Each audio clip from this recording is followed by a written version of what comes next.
Hello, hello, hello. Welcome back to An Orange Life. Thanks for tuning in. Thank you to new subscribers. Thank you for all the comments. I'm so excited. You guys made me so happy this week. You really did. Even though I'm a small channel, I enjoyed so much seeing your comments, responding to you, talking to you.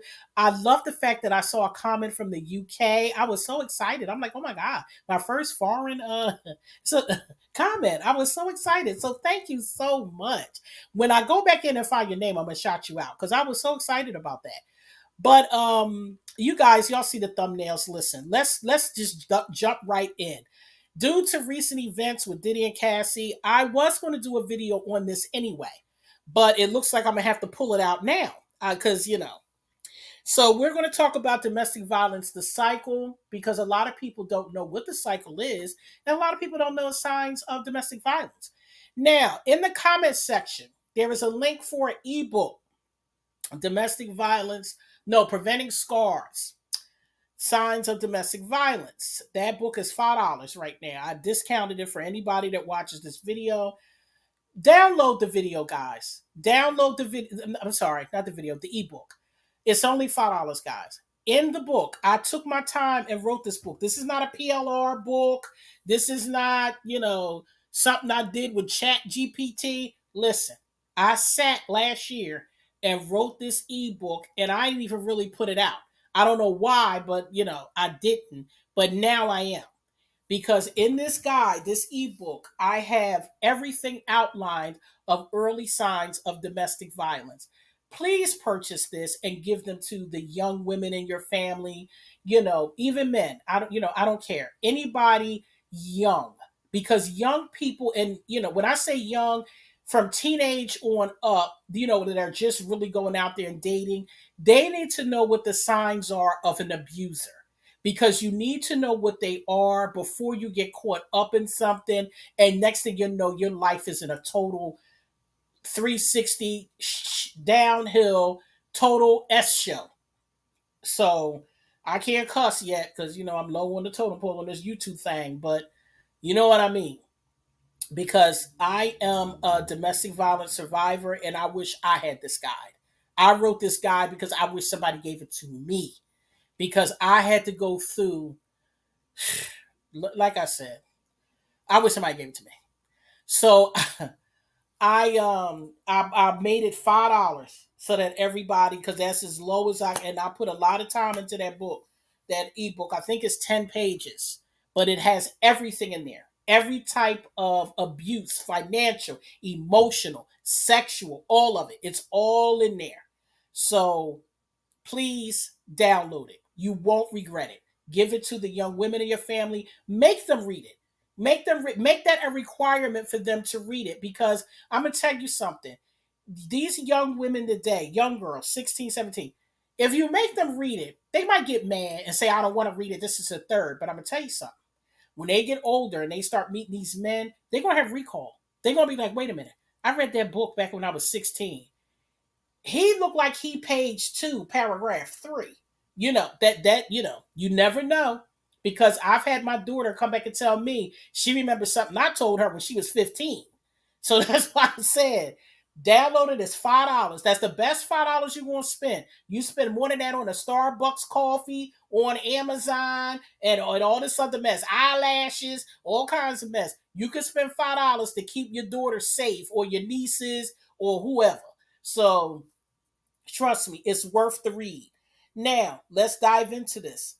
I'm going to break this down, and I'm going to go in order because I want everyone to understand the psychology of domestic violence, the cycle. Because I don't think nobody's really broken it down like this, and they could have. I don't know. I just ain't seen it. So I'm going to break it down. I'm going to start with the profiles of the abuser and the victim. Let's start with the abuser. For this video, I'm going to be using Diddy and Cassie as my example so that I can make things, clear. So this is what we're going to do. I'm going to start with the abuser. Let's start with Diddy. Diddy, like many abusers, he has trauma in his history. Now, there's also abuse in his history. And I'm going to say alleged. I'm going to say alleged because there's nothing, there's rumor, innuendo, and even though I can't say it's factual. By his behavior, I already know it's true. So because you can only act like this when stuff like this occurs. It's not possible. The human mind has to go through certain things in order for it to form thoughts, opinions, actions, things like that. So again, I'm gonna say alleged, but we all know it's true. Diddy allegedly has trauma, SA, uh, well, I'm not going to say SA because I don't know if it was something willing or not, but he has, something sexual in there that's deviant. I'll say that. But he definitely has trauma as a younger boy. Now, I don't. There is some trauma with his father. I heard some rumblings about his father being unalived by some shady characters, some shady business dealings, whatever. And then the mother, there was some things that she was doing in the past that could have exposed him to some things he shouldn't have been exposed to. So there's something going on there, and we don't have, of course, we'll never know, but there's something going on in that background. And as I said in my Deviant Switch video, and I'm going to link my Deviant Switch video somewhere in this video somewhere. It's going to pop up, or maybe I'll put it down in the comments or something. If you listen to my Deviant Switch video, I talked about how when young boys or young men experience any sort of trauma or SA or any type of assault at all, usually they don't report it, they don't get help for it, especially in the Black community. And what happens is the whatever happens to them, it turns into aggression, anger, violence, and deviant behavior.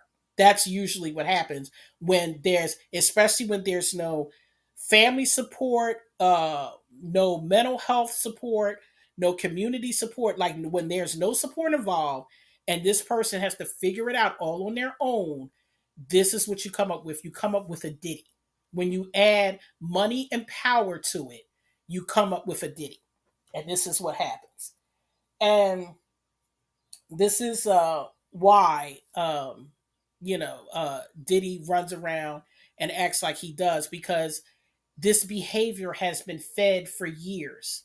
Like it started with a trauma, and whatever that trauma may be, and he's been fed all this negative stuff since then.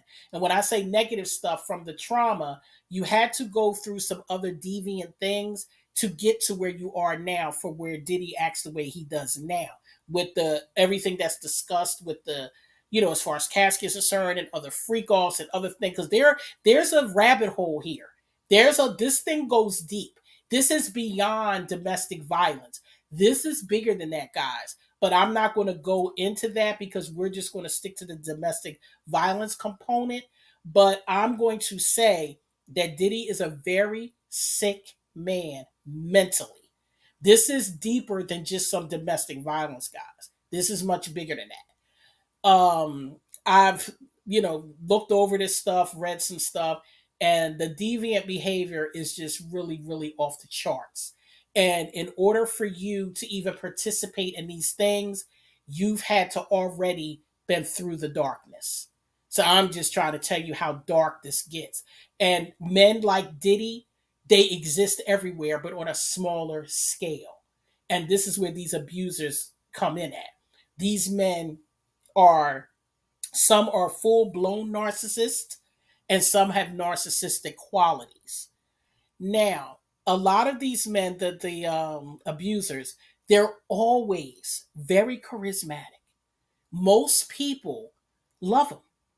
They have, you when you hear about, let's say for example, you hear about that suburban white couple where the wife's at home and the husband goes to work. Everybody on the job loves him. He brings the best pop luck, and the kids are well mannered, and he takes the neighbor's trash can down to the curb because she's older. He's the perfect guy. But when he comes home at night, he is beating the hell out of his wife because the dinner is 2 degrees warmer than what he would like. And this is what I'm talking about. Because there is a side of Diddy that is very charismatic.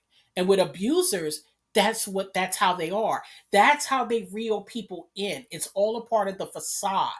And see, usually with an abuser, as they grow from their trauma, they learn defense mechanisms. They learn how to take on different personas and different, I'm going to say, personalities to manipulate everyone around them so that they can get what they want. Because when you traumatize anybody, I don't care if it's a man or a woman, when you traumatize a young person, and as they grow, this is how they learn. This is where this is the same as Krishan. It's the same thing. When you are traumatized when you're young, as you grow, you learn how to take on different things or become different people to survive because you're protecting yourself. The What happens is people like Diddy and Krishan, the older they get, the more far away they are from the person that they used to be. That scared little person, that person still exists, but they then did all these other things to the point that they know that that little kid inside can't be hurt anymore because they're doing all these other things. They're hurting other people. They believe that they're controlling everything and everyone around them so that they don't feel like they felt with that original trauma. So that's what's going on with these abusers. Most abusers have trauma in their history of some kind. That's number one. They're very charismatic. We said that. That's number two. A lot of them are highly intelligent, also. Very intelligent people. That's number three. So these, good manipulators, number four. So that's why I said these are what your abusers are. A lot of times, some of these abusers can walk in a courtroom and charm a judge and everybody else like they ain't done a thing. What are we talking about here? Especially if you got the uh, complexion for the protection. They could walk in court and act like they ain't did a thing. Look just as nice and get up there on the stand and act like it was all innocent and everything else because a lot of them get off for that. A lot of them get off. The women don't, but the men do, especially the ones that got the uh, complexion for protection. Now, let's look at the profile of a victim. Usually, it's a woman. Now, I know there are women who do commit domestic violence against men, but the numbers are lower. I'm not saying it don't exist. I'm just saying the numbers are lower. And for the purpose of this video, we're going to stick to men being the abusers and women being the victims because that is the majority. Now I can do a separate video on men being abused. If you guys want a separate video just for men going through domestic violence, then leave me a comment and I will do it. I have no problem with it. But right now we're going to speak about women because of what's going on with Diddy and Cassie.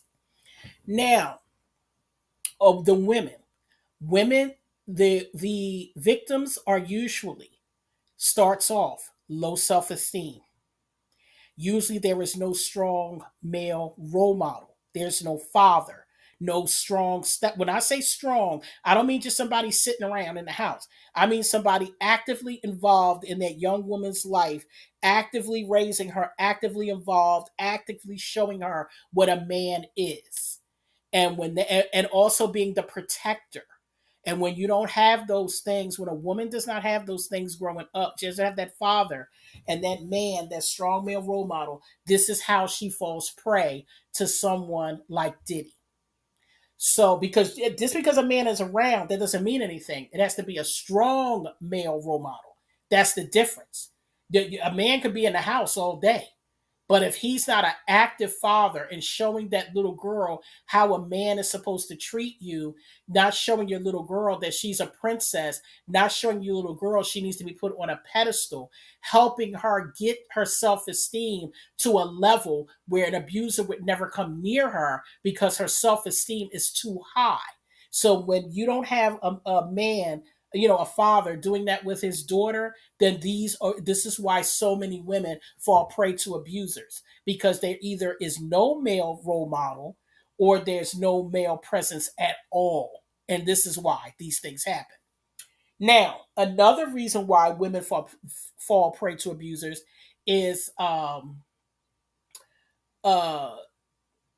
being submissive. And when I say being submissive, women are naturally submissive to men, whether men realize it or not. Men always talk about submissive. I want women to be submissive. Women be submissive. Women are already naturally submissive, whether you realize it or not. Just because a woman is mouthy, that doesn't mean she's not submissive. That just means she runs her mouth. That's all it means. But in most cases, women submit to men because women can't help but submit to men.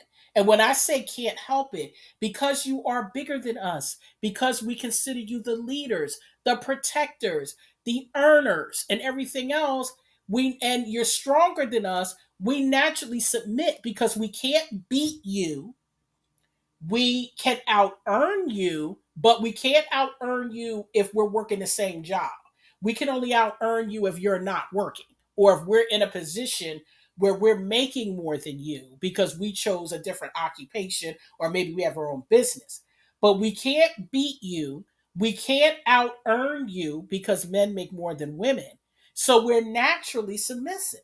So when women get in these relationships and they find out that he's abusive, women already submit to the abuse because she's being beat. She does whatever he tells her to do because you're going through all this abuse.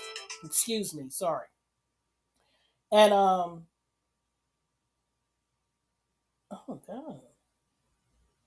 Sorry guys, I'm just looking at this thing that popped up about Iran's president in a car crash. Oh lord. Never mind. Let's get back to the video. I'm just seeing this and I'm like, what? But anyway, so that's why I said I'm not editing this video. I don't, my videos are just going to be real and raw, and I don't have time for editing because I'm busy, and it is what it is. I mean, I want my videos to be real anyway because that way people know, that this is, me is real. There's no AI. I'm not, this is the real me, and people make mistakes. That's all there's to it. I'm being real because I'm human, and people make mistakes. So as I was saying, there has to be a strong male role model for women. It has to be when you're growing up. If not, then these are the things you fall prey to. And also, again, women are naturally submissive. Even if she does, usually abusive men don't want a woman that has a strong male role model. If a man meets a woman and he sees that she has a dad that's always sniffing around, brothers, uncles, he'll probably pull himself back and want to date someone else because that's going to be too much heat for him. See, he want to be able to control. So he can't control when you got daddy coming over there every week, seeing the grandkids and bringing groceries and stuff like that. He don't want to be bothered with that. Or you got the brothers coming over, wanting to sit, watch the game with their sister. No, they don't want to be bothered with none of that. So this is why Diddy was able to take Cassie over because Cassie did not have a strong family background or a strong male role model that will be on his way to Diddy house and don't care that he will die for his daughter. Well, he will leave this earth for his daughter and stand 10 toes down for his baby girl. And that's what it is. Because it's a lot of moms out here, because I know I'm one of them. If that was my daughter and my daughter's calling me and I know she's calling, let me tell you something.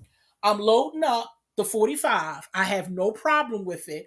And I have no problem going to court. I have no problem going to the slammer when it comes to my children. If somebody is hurting one of mine, then I'm out here. I can't say for nobody else, but I'm one of them ride or die moms. I'm not a ride or die wife or girlfriend. I'm a ride or die mom. I don't ride or die for men. I ride or die for my children. That's about it. If my children are being harmed. Now, mind you, I ain't riding down for my kids if they're out here doing something crazy. But if somebody's causing my daughter some harm, the 45's getting loaded and I don't care. Because I'm one of those types of mothers. So as I was saying, because I was a helicopter mom, I don't play them kind of games. So again, you know, women, this is the profile of a woman who is more susceptible to being at the hands of an abuser. And also women who are more timid. That's another thing. Or women who appear to be timid.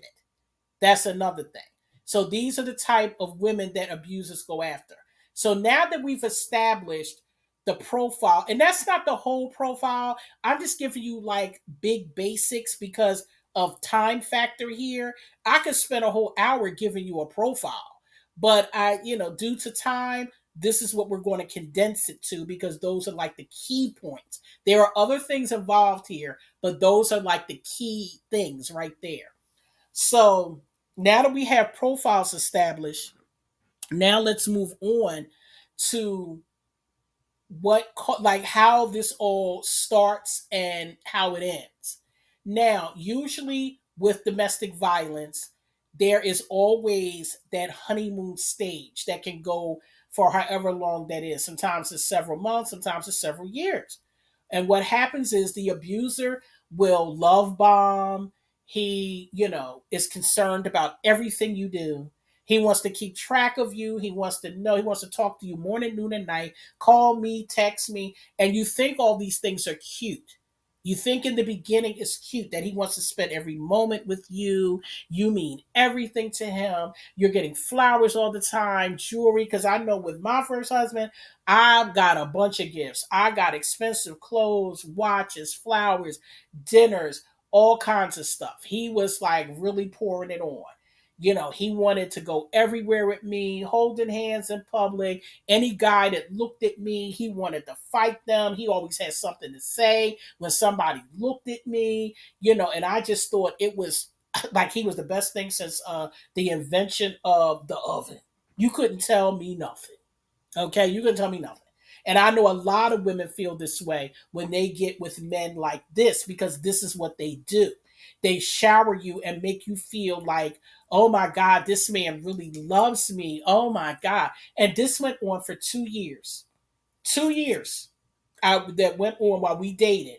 The flowers, everything. I mean, people were so jealous. My girlfriends were jealous of my relationship. Everybody was like, "Oh, you got a good man, and he's so fine," and all this kind of mess. And I just was living on cloud nine. Oh, I loved him so much. You couldn't tell me nothing. So again, I'm thinking this man is so great. And this is what happens with abusers because they pull you in. They make sure that you're in love with them. They make sure you can't live without them. They make sure that they pull you in, that you think you Romeo and Juliet, honey. And you can't say that. And if it's women out, any women that are listening to this video, please comment and tell me and confirm what I'm saying to you because I know if you have been in an abusive relationship, we all know how it starts off, and it always starts off like that. So please leave me comments, ladies, on what men have done for you in your honeymoon phase, because that's what they do. Yeah, because he's bought me, when I say expensive clothes, expensive jewelry, I'm talking about top of the line. I'm talking about all designer stuff and everything else. So he did what he needed to do to get me to say I do, because that's what happened. He took 2 years. And because of the fact we didn't live together, because I'm one of those people that I don't live with men. I live with men if we're married. I don't live with men if we're not married because of the fact I'm not living with you and washing your drawers and cooking. That's married folk stuff. If you want all that, that's for married folk. That ain't for single folk. So we didn't live together. So for 2 years, it was all this courting. Now, I will say this: the red flags were there within those 2 years. And I'll get to red flags later. I didn't see the red flags. You know why? Because I'm just like all the other ladies who got caught up in this. You got it. This is the recipe for disaster. So pay attention. I had low self esteem, no father, no strong male role models. Man comes along and gives me everything that women want: the clothes, the jewelry, the attention, the love, the flowers, the dinners, the trips, everything. All these things were being done. So when all these things are being done, you think you found the love of your life. That's what you think. This is the man for you, happily ever after. So when this man proposes to you with a big beautiful ring, big beautiful diamond, what do you think's going to happen? Of course, I'm skipping my happy ass down the aisle. That's what I did. And that's what most women do who go into these abusive relationships. Why wouldn't we? We're getting everything we want. We're happy. We're getting this. We're loved. We're being love bombed. He loves me so much. I feel so special. I'm on cloud nine. This is what happens. This is how they pull you in. These men are very strategic. And I'm not going to say these men, I'm going to say abusers because it be a man or woman. They're very strategic. They plan out what they do. They know exactly what they're doing. Exactly. You don't know what they're doing, but they do. So they plan this out. And then once I said I do and walk down the aisle, let's just say I found out I was pregnant on our wedding day. Okay. We were so excited. We were already having, because back then you had to get a blood test to get married. And they call you with the results. And they just happened to call me the day of my wedding to tell me I was pregnant, that I turned up pregnant. Because you have to go to your doctor's office to get the blood work, take the results to City Hall. That's how to get your marriage license. That's how you had to do it back then. Nowadays, you don't need a blood test because when I married my second husband, I didn't need a blood test. And I'll do a whole video. When I get to 1,000 subscribers, maybe I'll do that in Patreon because I have a great story about my life that I should write in Lifetime because I've had a very colorful life. For me to even be a nurse right now is amazing because if I tell you what I did in my life, I shouldn't even be a nurse. But anyway, I don't mean be a nurse so I don't know what I'm doing. I mean, my ass should have been in jail. So that's another story. I'm not putting that on YouTube per se. That's a Patreon video. But let's just get back to this video. So, once a couple months went by and I'm pregnant, yeah, stuff started going downhill. So, yeah, usually that's when it occurs. Once they hook you, then that's when it begins. Now, I'm on 26 minutes on this video. I'm going to close this one out because I'm going to come back with part two. And don't worry, it's not going to be far apart. I'm going to come back with part two to finish this out because I'm going to go into next, the real juice of domestic violence and the cycle of it. I just wanted to set up the profiles because I think it's important for people to understand what type of people, what makes up an abuser and what makes up a victim. Because I think that's very important. I think if we recognize what the profiles of each, that we're able to look at that in our life. Say, for example, if you meet a man, if women, when you're meeting men, you got to ask questions about their history. You got to find out about family dynamic. You got to find out if he comes from a close family. All that ties in. You have to pay attention to someone's background because that determines, what type of person they are. You really got to look at that. And a lot of women don't. What we look at is, oh, can he take me here? He got money. Can he do this? Is the sex good? Does he look good? Just all these kind of things. Is his penis big? All the superficial stuff that women think of instead of digging deep before you pursue. Before you even think of lying down with a man, you need to know more about that man because for women, we connect too fast after sex. Men don't. And that's why it's important for women to recognize red flags. And that's why my ebook is important. So, again, guys, grab the ebook. I'm going to come back with part two because I'm going to go deeper. And I need to give you a fresh video for that because when you be doing long videos, people get lost because I know I do. I got the attention span of a fruit fly. So I can't listen to, if a video is like an hour or two, listen, it took me how many days to listen to Cat Williams video? I can't even tell you. That Shannon Sharpe with Cat Williams, it took me, I think, 2-3 days to listen to that video. I can't do that. So I try to keep my videos at least as close to 30 minutes as I can because it's getting to be, it's too much after a while. So sometimes you need a break. So I'm going to come back with part two. Thanks, guys, for listening. Don't forget to download that ebook. And I'm going to link Deviant Switch down also in the comments too. That is another must listen. Ladies, please listen to the Deviant Switch. I got Deviant Switch part 1 and 2. I'm going to put 1 in there and I'm going to link 2 in 1. Ladies, please listen to that so you can save yourself a lot of heartache, drama, and pain. So I'm going to close this out. And I will be back very soon with part two. I'm not going to leave y'all hanging. I'm going to hurry up and get it done. All right, guys, have a good one.